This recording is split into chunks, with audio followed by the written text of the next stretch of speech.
ગાંધીનગરના કોલવડમાં આવેલું અમૃત સરોવર આજે વિકાસ અને પર્યાવરણના સુમેળનું જીવંત ઉદાહરણ બનીને સામે આવ્યું છે।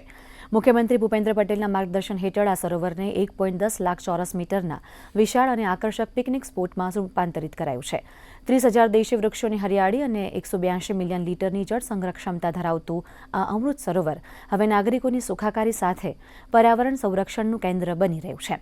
આધુનિક વોકિંગ ટ્રેક, શુદ્ધિકરણ પ્લાન્ટ અને કુદરતી સૌંદર્યથી સજ્જ આ સ્થળ પ્રકૃતિ પ્રેમીઓ માટે નવી ઓળખ બની ગયું છે।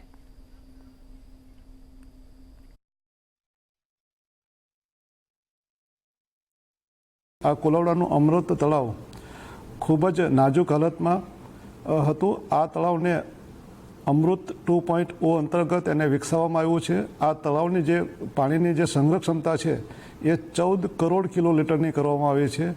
આ તળાવને સમાંતર એની પાળ ઉપર કુલ 30,000 જેટલા ઝાડ વાવવામાં આવ્યા છે। આ તળાવ 12 માસ પાણીથી ભરેલું રહે એટલા માટે 3 MLDનો ટર્શરી ટ્રીટમેન્ટ પ્લાન્ટથી એને 365 દિવસ ભરવાની સુવિધા ઊભી કરવામાં આવેલી છે। અહીંયા વોકિંગ કરવા માટે વોકિંગ સ્ટ્રીટ બનાવેલી છે। અહીંયા બેસવા માટેના બોકડા પણ છે। અહીંયા સિનિયર સિટીઝનો માટે સરસ એવો સમય પસાર કરવાનો, યોગ કરવાની જગ્યા તથા રમણીય સૌંદર્યમાં બેસી અને આનંદમય પક્ષીઓને કિલ્લો કરવાનો અને સરસ એવી તળાવની બધી પ્રકૃતિમય બનાવેલું છે।